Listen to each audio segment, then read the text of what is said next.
So our last speaker, but not least, Alex Onatoyi, please, the floor is yours.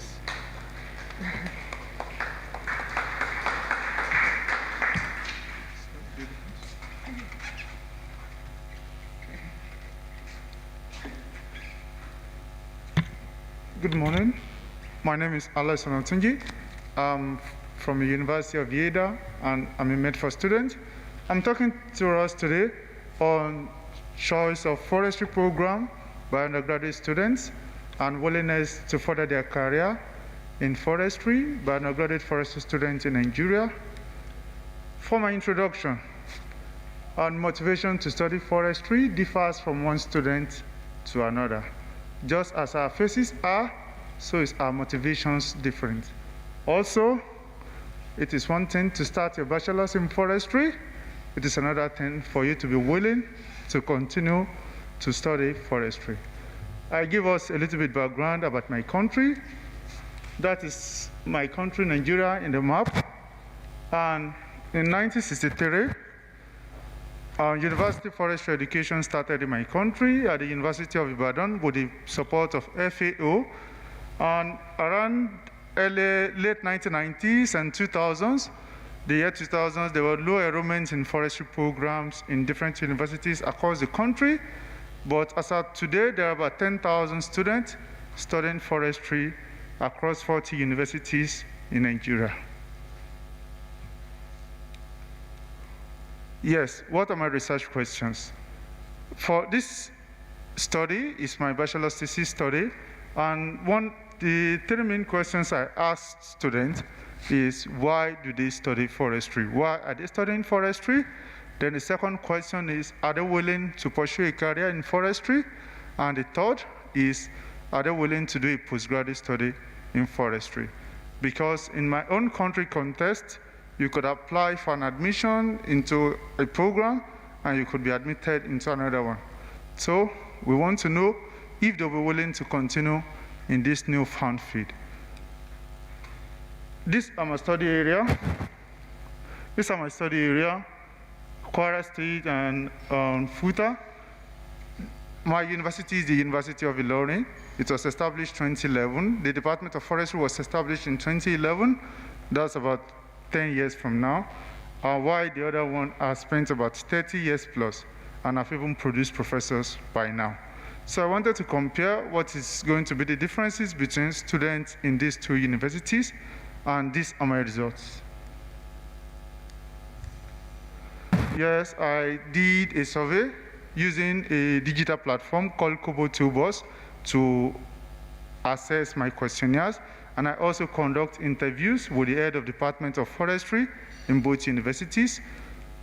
And here is the summary of the information I found. For the demographics, the average age of the students are 21 years old, while all of them are 100% Nigerians, no international students. Also, about 80.9% of them grew up in urban areas and not in forestry areas.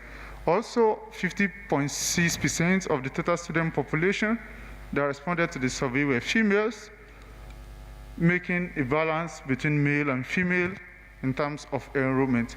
Now, I asked the students, did you apply to study forestry? For my results, I found out that majority of them said no. So about 83, around 90% of the students never applied to study forestry. You take a form and you apply to another course, and on the admission letter you find forestry. And also I made a follow-up question to those who said yes, that why did you choose it if you chose it willingly? Many of them were aware, about 40% of them were aware about the program. That is why they applied for forestry. Yes, these are the courses which students wanted to study. Some want to be doctor, nurse, different kind of field. And they were all brought into the forestry department. So in Nigeria, you can apply for a course and you could find yourself in forestry. You could say you want to be a doctor and find yourself in forestry. But let's see if they have more interesting results.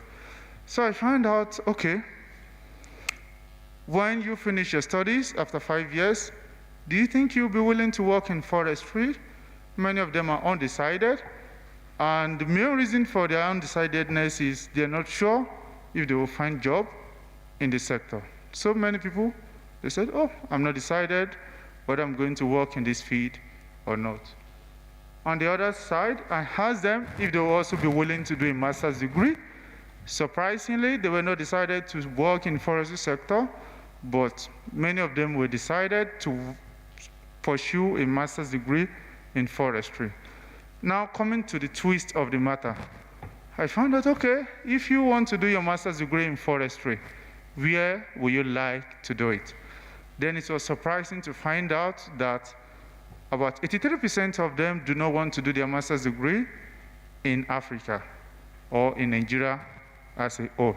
And these reasons are not far-fetched, is because in some other continents and in some other places, for example, here in Europe, you can find scholarship to study forestry. So, unlike my country where there is very little scholarships for forestry students, so many people prefer to study outside their countries, also the quality of education being received. For my recommendation, I would say there should be more awareness about forestry education to students who are looking for admission.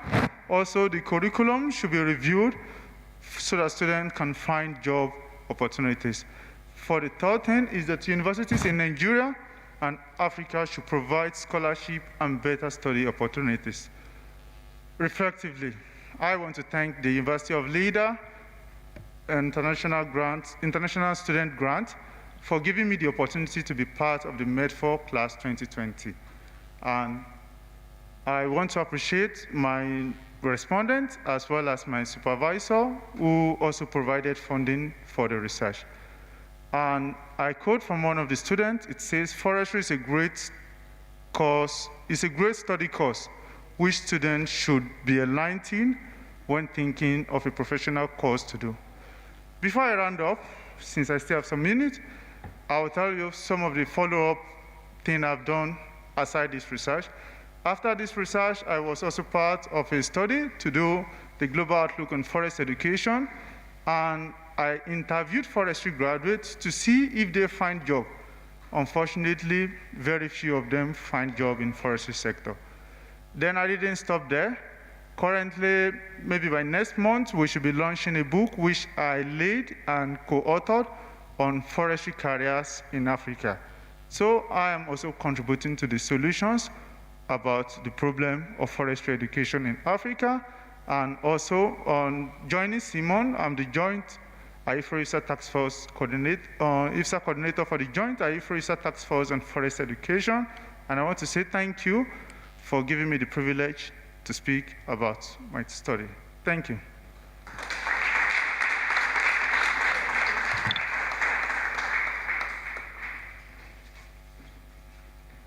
Thank you, Alex.